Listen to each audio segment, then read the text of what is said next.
I'm 75 now, and I can't remember anybody except the Queen being there. You didn't throw things away. I'm that old. Often comes from your own family background. La reine Camilla, autrefois considérée comme une figure stable et solidaire du roi Charles, fait désormais face à un avenir incertain au sein de la monarchie. Depuis des semaines, des rumeurs font état d'une annonce majeure au palais. Cela laisse planer des doutes sur ce que la famille royale souhaitait annoncer. Mais personne ne s'attendait à ce que ce soit une véritable bombe qui bouleverserait tout pour Camilla.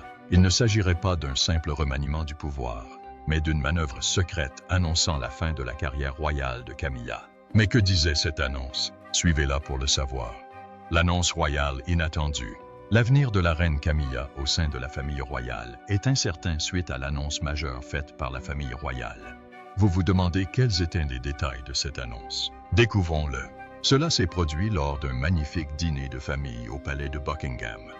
Les membres les plus proches de la famille royale, le roi Charles III, la reine Camilla, la princesse Anne, le prince William et la princesse Catherine, s'étaient réunis pour un dîner privé et des discussions sur l'avenir de la monarchie. Quelques semaines plus tôt, lors d'une récente interview, le prince William avait déclaré souhaiter une plus grande présence du petit heir au sein de la famille royale et moins du grand heir. Par cette déclaration, Charles entendait offrir davantage d'opportunités aux membres de la famille royale plus jeunes et modernes, plus en phase avec le monde d'aujourd'hui et comprenant véritablement notre époque, contrairement aux aînés qui se focalisent sur leur titre. Charles souhaitait moins de formalités, moins de traditions rigides et plus de proximité. Si certains membres de la famille royale étaient favorables à cette idée, la reine Camilla, elle, ne l'était pas. Elle ne voulait pas que ses fonctions lui soient retirées et confiées à quelqu'un d'autre. Elle souhaitait néanmoins participer aux affaires courantes de la monarchie.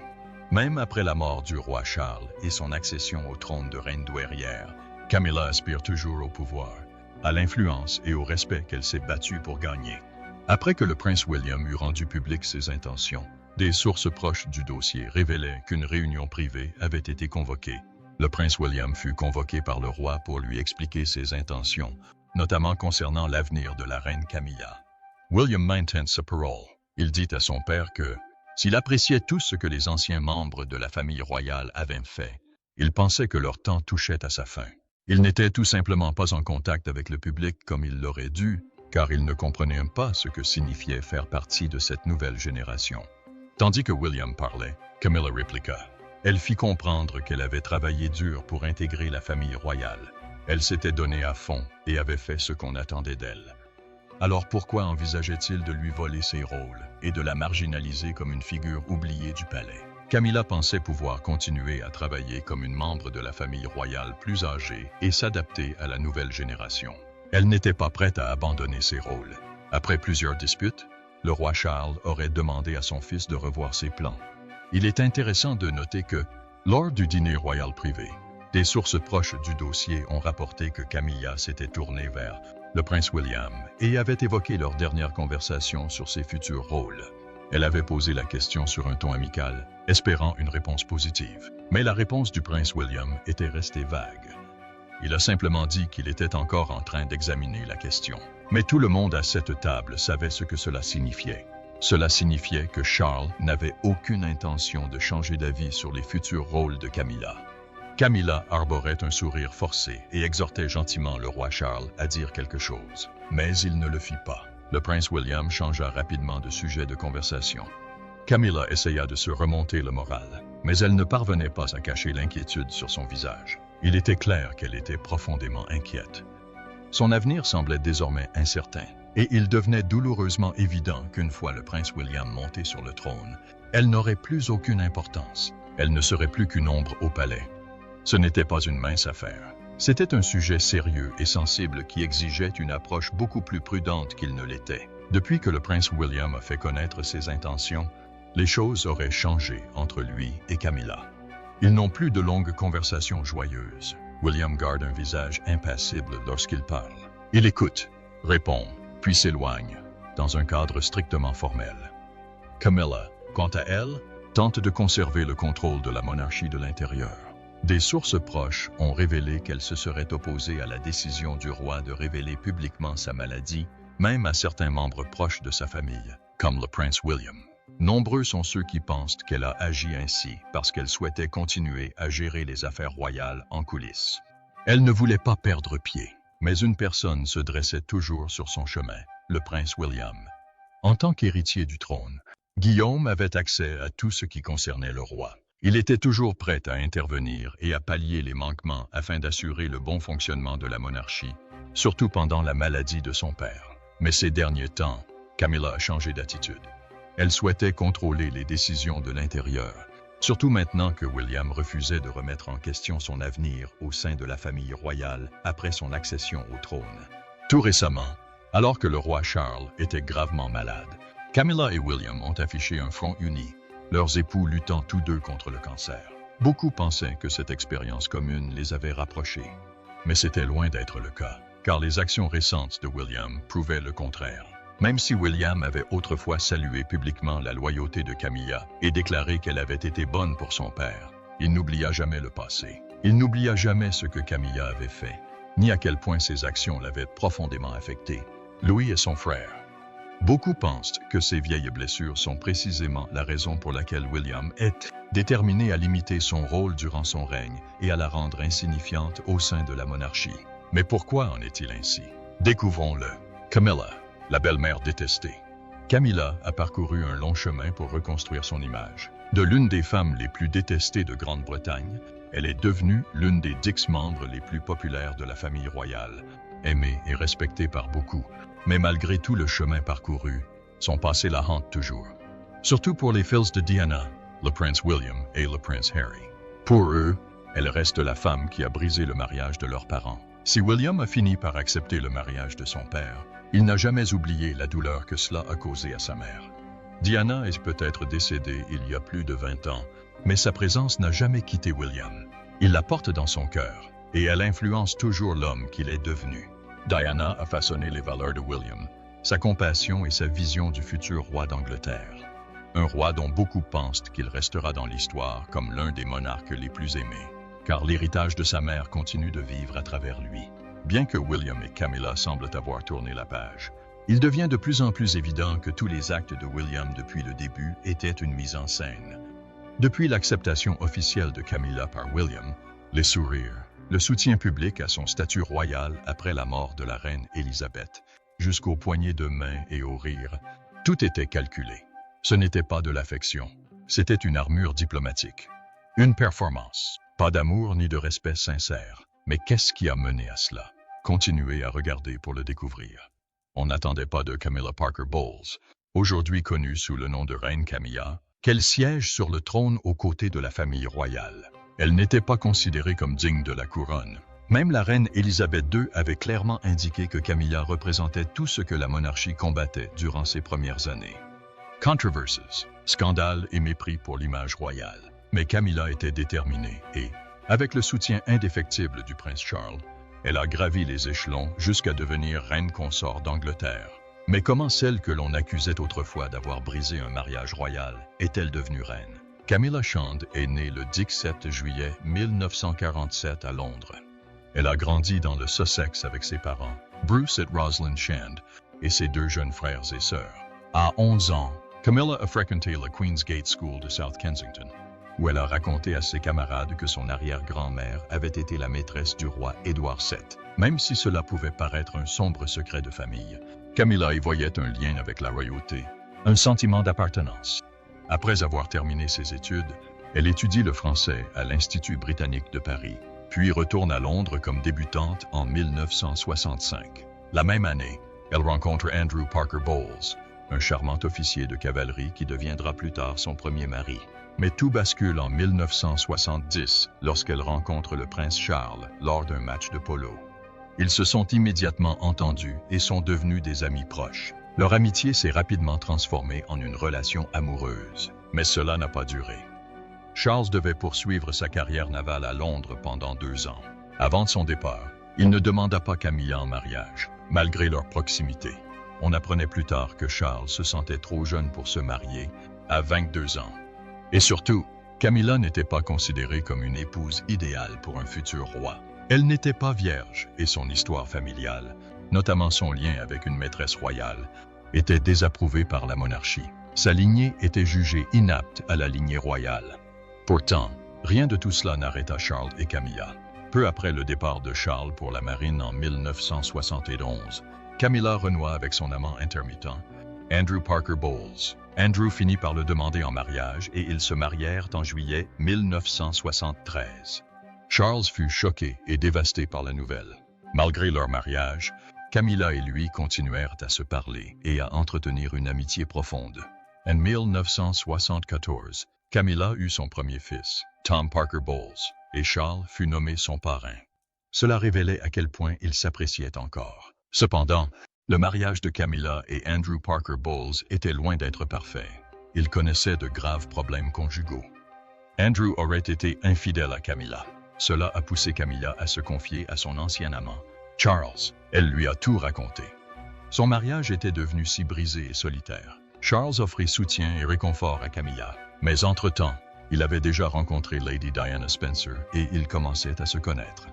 Malgré tout, les problèmes persistants de Camilla avec Andrew ont permis à Charles et Camilla de raviver leur relation. Ils ont continué à se voir, sans que Diana ne s'en doute. Diana était jeune et naïve. Elle croyait sincèrement que Charles l'aimait, mais elle ignorait que Charles était déjà amoureux d'une autre femme. Charles avait même acheté Highgrove House et en avait fait sa résidence principale au début des années 1980, en grande partie grâce à sa proximité avec la maison de Camilla à Bullhyde Manor. Diana était tenue dans l'ignorance totale de la nature de leur relation et avait même rencontré Camilla après que Charles l'eut demandé en mariage. Diana pensait que Camilla n'était qu'une amie de son mari. Elle ignorait qu'ils étaient encore en couple. En février 1981, Charles demanda Diana en mariage. Il l'avait cependant fait conformément aux ordres de son père. Ce jour-là, Diana préparait un voyage en Australie. Il demanda à Diana si elle souhaitait l'épouser, et elle accepta immédiatement. Charles, cependant, lui suggéra de prendre le temps d'y réfléchir. Mais Diana refusa. Elle disait être sûre que c'était ce qu'elle voulait. Pauvre Diana, naïve. Âgée de 19 ans, l'excitation d'être une épouse royale éclipsait son instinct, ses doutes et sa voix intérieure. Elle pensait épouser le meilleur homme du monde, le prince Charles, mais elle ignorait qu'elle épousait un homme qui lui briserait le cœur. À l'approche du jour du mariage, Charles et Camilla avaient apparemment prévu de mettre fin à leur liaison secrète. Mais au lieu d'une rupture nette, il y eut des échanges prolongés, des attachements émotionnels et des cadeaux somptueux. Tandis que Diana était célébrée comme future princesse de Galles et l'une des femmes les plus enviées au monde, son fiancé était occupé à acheter des cadeaux pour sa maîtresse. Diana commença à entendre des rumeurs au sujet des cadeaux que Charles avait offerts à Camilla. Elle se précipita au bureau de Charles et trouva son assistante en train de préparer des colis. Elle prit un des colis et l'ouvrit, malgré les efforts de l'assistant. À l'intérieur se trouvait un bracelet en or Aspries, orné d'un pendentif en lapis lazuli. Il était gravé des lettres F et G, qui, selon des sources bien informées, signifiaient Fred et Gladys, les surnoms que Charles et Camilla se donnaient l'un à l'autre. Diana était dévastée. Elle savait tout de suite que Charles avait l'intention d'offrir le bracelet à Camilla ce soir-là, mais elle ne pouvait rien y faire. Cet événement déchirant s'est produit 2 jours seulement avant le mariage royal. Selon des sources proches du palais, le mariage a failli ne pas avoir lieu après cette découverte, mais annuler un mariage royal à ce stade était impensable. Le mariage a donc eu lieu. Certains ont cru que le bracelet était le dernier adieu de Charles à Camilla. Mais ce ne fut pas le cas. Charles n'a jamais vraiment quitté Camilla. Pendant un temps, les choses ont semblé se calmer entre Charles et Camilla. Charles tenta de se concentrer sur son mariage, et Diana donna naissance à 2 fils, le prince William en 1982 et le prince Harry en 1984. Mais après la naissance de Harry, tout changea. La relation entre Charles et Camilla se raviva, non plus comme amis, mais à nouveau comme amants. Camilla devint officiellement la maîtresse de Charles, tout comme son arrière-grand-mère avait été celle du roi Édouard VII, mais Camilla ne voulait pas rester dans l'ombre. Elle ne voulait pas être seulement la maîtresse du futur roi. Camilla voulait devenir reine. L'ambitieuse Camilla Parker Bowles. Le désir de Camilla de devenir l'épouse du prince Charles et future reine n'a pas seulement ébranlé la monarchie. Cela a bouleversé le monde de Diana. Mais Camilla ne se souciait pas des vies qu'elle était sur le point de ruiner. La relation de Camilla avec le prince Charles a mis à rude épreuve le mariage de Diana, sa vie personnelle et celle de ses fils. Diana et son fils commencèrent à voir de moins en moins Charles. Il prétendait toujours travailler ou participer à des cérémonies royales. Et Diana, essayant de lui faire confiance, le crut un temps, mais elle découvrit bientôt la vérité. Charles la trompait avec Camilla. Cette trahison a dévasté Diana, affectant sa santé émotionnelle et physique. Ajoutée à la dépression postnatale qu'elle a connue après la naissance de Harry, Diana était dans un état lamentable et a envisagé le suicide. Frustrée et isolée par la douleur, Diana développa un trouble alimentaire appelé boulimie. Elle mangeait beaucoup pour finalement vomir. Dans l'enceinte du palais, Diana mourait secrètement de souffrance. Mais en public, elle se tenait aux côtés du prince Charles, souriant, saluant de la main, faisant comme si tout était parfait. Mais ce n'était que le début des ennuis de Diana. Un jour, Diana découvrit une pile de lettres d'amour manuscrites de Camilla à Charles dans sa serviette. Diana s'assit et lut chaque mot. Dans les lettres, Camilla déclarait son amour, appelant Charles « mon chéri »,« mon bien-aimé », et écrivant des phrases comme « j'ai hâte de te revoir ». Ces mots transpercèrent le cœur de Diana. Son mari ne fréquentait pas seulement une autre femme. Il était amoureux. Diana a enduré. Et puis est venu le coup fatal. Diana a entendu par hasard un appel privé de Charles. Il se plaignait de Diana, disant qu'il ne pouvait plus la supporter, qu'il était malheureux et amoureux de Camilla. Diana était dévastée. L'homme en qui elle avait eu confiance, le père de ses enfants, l'avait abandonnée émotionnellement. Elle était brisée, humiliée et piégée. Diana savait qu'elle ne pouvait pas rendre cela public. Si elle le faisait, la famille royale pourrait la dépeindre comme instable et tenter de lui enlever ses fils. Diana craignait de perdre ses enfants. Elle garda donc le silence. Elle dissimulait sa douleur et préservait les apparences. Mais intérieurement, elle prenait déjà une décision. Elle ne resterait pas silencieuse éternellement. Charles, quant à lui, savait que Diana avait découvert sa liaison, mais cela ne l'a pas arrêté. Au contraire, il est devenu encore plus négligent. Il passait plus de temps avec Camilla et lui parlait à peine à la maison. Ils étaient devenus comme des étrangers, colocataires sous le même toit. In public, ils souriaient. Derrière leurs portes closes, ils vivaient chacun leur tour. Et au cœur de tout cela se trouvait une femme, Camilla Parker Bowles. Les observateurs de la famille royale commencèrent à remarquer les failles du mariage de conte de fées parfait de Diana. Il était évident que quelque chose clochait. Ils commencèrent à creuser plus profondément, et des rumeurs commencèrent à circuler sur une faille dans le mariage de Diana et Charles. La presse spécula, mais personne ne put connaître toute la vérité.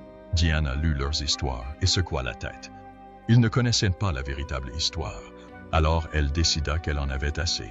Diana décida que si elle devait quitter la famille royale ou être expulsée, elle le ferait à ses conditions. Elle raconterait son histoire.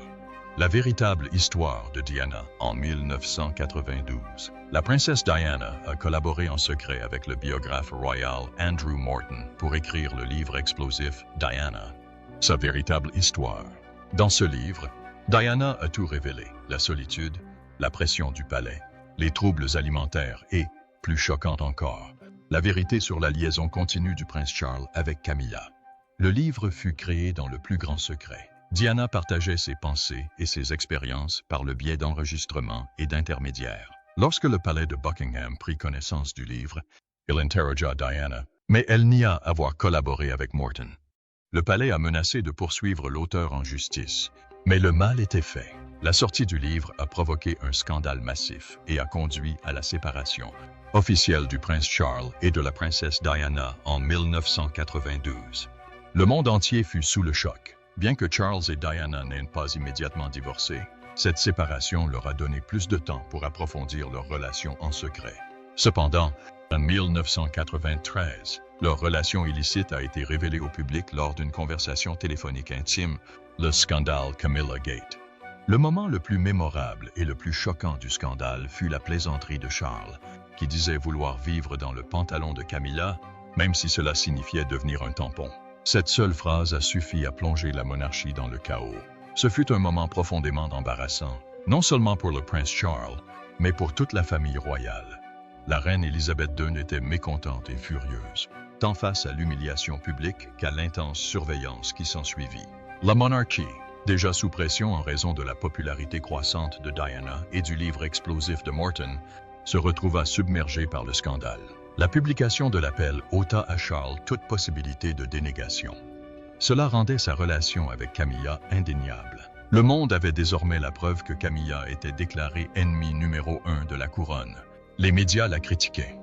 Le public la blâmait. Mais malgré les réactions négatives et la haine, Charles et Camilla continuèrent de se fréquenter. Au lieu de cela, Charles accorda une interview où il expliqua qu'il n'avait commencé à les tromper que lorsqu'il avait compris qu'ils n'arrivaient pas à s'arranger. L'interview de Charles a été suivie par la célèbre interview de Diana avec le journaliste Martin Bashir pour la série Panorama de la BBC. Cette interview a fait l'effet d'une bombe, brisant le protocole royal d'une manière inimaginable. Diana est apparue en direct à la télévision, ouvrant son cœur au monde. Elle a parlé de son mariage, de ses difficultés, de ses peurs. Et surtout, elle a dit « Nous étions 3 dans ce mariage, donc c'était un peu trop chargé ». Diana n'a pas édulcoré ses propos. Elle a nommé Camilla Parker Bowles comme la 3e personne de son mariage, la femme qui a détruit ce qui aurait pu être, celle qui a fait de sa vie un enfer au palais. Le public sympathise avec Diana, surpris qu'elle ait traversé toutes ses souffrances au palais royal. Cependant, après l'interview, le mariage de conte de fils de Diana s'est effondré aux yeux du public. 1 an plus tard, la tragédie frappa. La princesse Diana, la princesse chérie du peuple, périt dans un accident de voiture à Paris. Le monde se figea. Des millions de personnes étaient en deuil. Les cœurs se brisaient dans tous les pays. La douleur était profonde, et la faute était imputée à Charles et Camilla. Le public les détestait, mais le prince Charles finit par épouser Camilla, malgré l'indignation générale. 16 fils, le prince William et le prince Harry, le supplièrent de ne pas épouser la femme qui avait déchiré leur famille. Mais Charles ne l'écouta pas. Il épousa néanmoins Camilla, la femme qu'il avait toujours aimée. Au fil des ans, Camilla lutta pour redorer son blason et gagna peu à peu l'estime du public. Même le prince William commença à tolérer sa présence, peut-être par devoir, peut-être par souci de paix. Mais une chose était claire, il n'oubliait jamais qui était Camilla. Il n'oubliait jamais ce qu'elle avait fait à sa mère. Il n'a jamais oublié la douleur, la trahison, les larmes. C'est pourquoi aujourd'hui, alors même qu'il se prépare à accéder au trône, il refuse que Camilla soit mêlée à ses projets de règne. Car ces actes n'ont pas seulement affecté la vie de sa mère, ils l'ont affectée. Et malgré le temps qui passe et le pardon du monde, le prince William n'aurait apparemment pas pardonné à Camilla. Que pensez-vous de l'annonce royale concernant l'avenir de la reine Camilla? Pensez-vous qu'elle mérite une place au sein de la monarchie lorsque le prince William deviendra roi? Dites-nous ce que vous en pensez dans les commentaires. N'oubliez pas d'aimer, de partager et de vous abonner pour en savoir plus. Cliquez également sur la vidéo suivante affichée à l'écran. Vous allez l'adorer.